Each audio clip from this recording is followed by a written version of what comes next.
Assalamualaikum warahmatullahi wabarakatuh. Perkenankan, saya Lina Isnaini, salah satu peserta BCKS tahun 2026.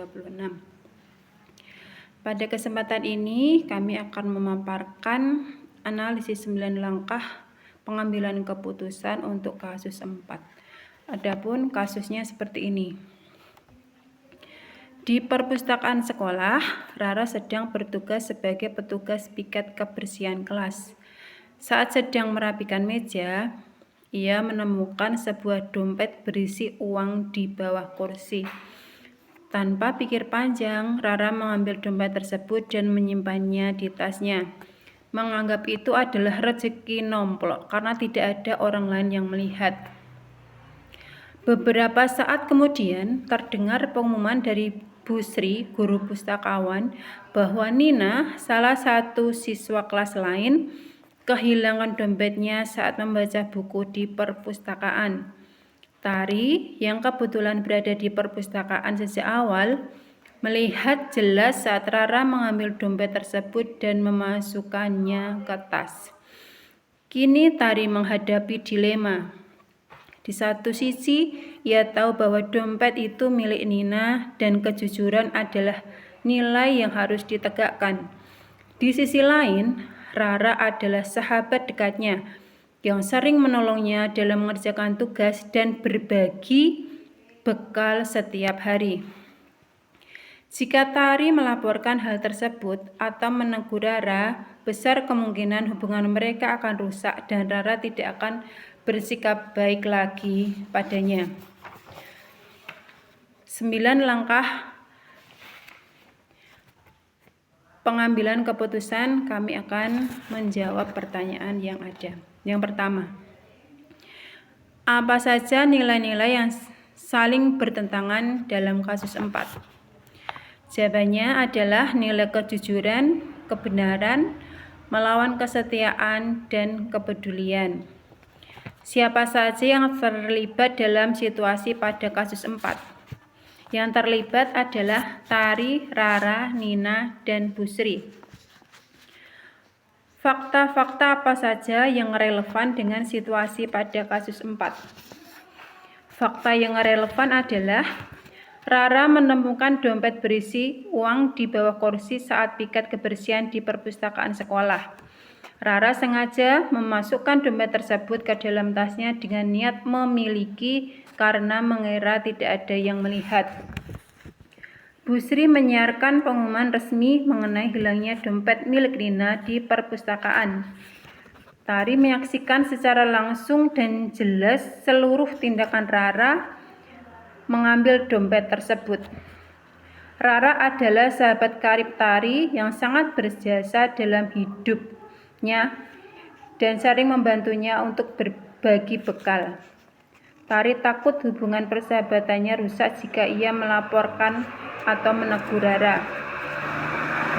Pengujian benar atau salah yang mana yang bisa dilakukan? Uji legal. Ada indikasi pelanggaran hukum ringan. Pasal penemuan barang milik orang lain tanpa dikembalikan atau penggelapan, karena tindakan Rara menguasai barang milik orang lain dengan sengaja adalah salah. Uji regulasi atau kode etik. Tindakan Rara melanggar tata tertib sekolah terkait kejujuran dan larangan mengambil barang yang bukan haknya. Uji intuisi. Hati nurani Tari merasa bersalah dan tidak tenang jika mendiamkan fakta bahwa sahabatnya telah mengambil dompet orang lain, terutama setelah mendengar pengumuman kehilangan dari Bu Sri. Uji publikasi. Jika situasi ini diviralkan atau diketahui oleh seluruh warga sekolah, Tari akan merasa malu karena sahabatnya terbukti tidak jujur dan ia sendiri dicap sebagai komplotan jika terbukti ikut menyembunyikan rahasia tersebut. Uji panutan.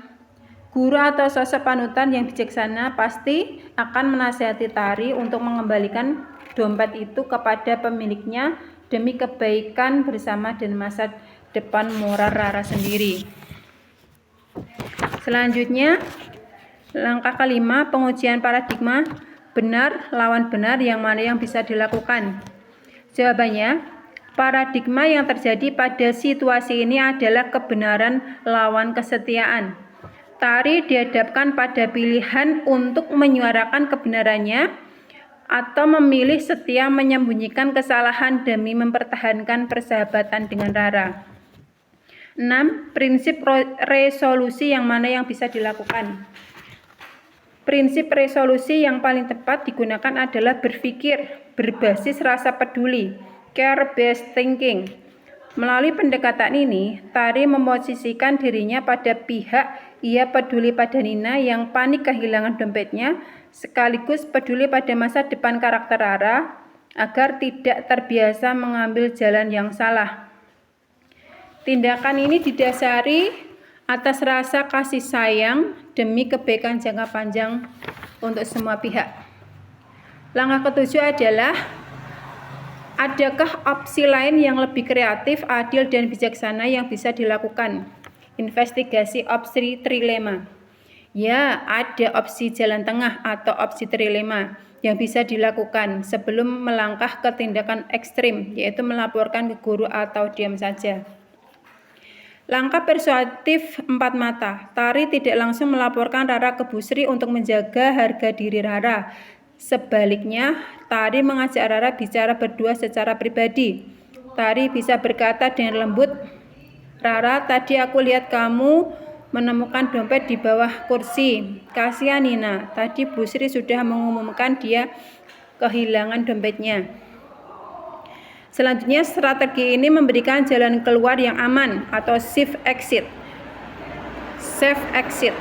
bagi Rara untuk memperbaiki kesalahannya tanpa harus dipermalukan di depan umum. 8.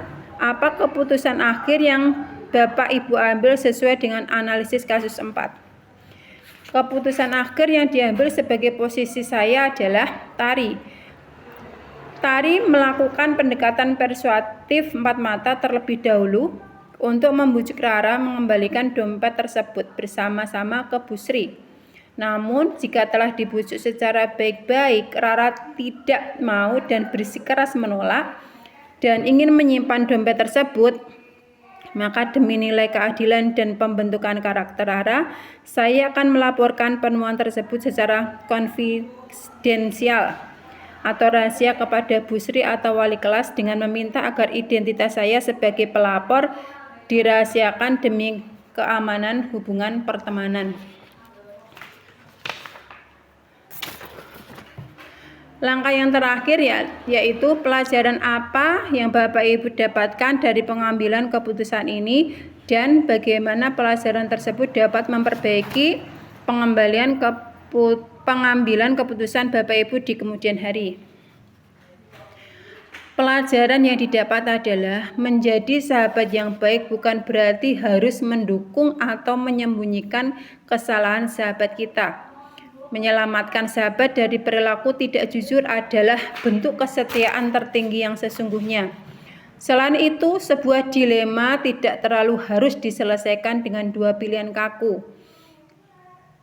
melainkan seringkali pada opsi kreatif yang lebih humanis jika ia mau berpikir dengan tenang. Perbaikan di masa depan. Pelajaran ini melatih saya sebagai pemimpin pembelajar untuk tidak terburu-buru mengambil keputusan saat menghadapi konflik etika di sekolah. Saya akan selalu mencari opsi penyelesaian persuasif yang mendidik, mengutamakan keselamatan karakter murid, serta menyeimbangkan antara penegakan aturan dengan rasa empati manusiawi. Demikian, terima kasih. Assalamualaikum warahmatullahi wabarakatuh.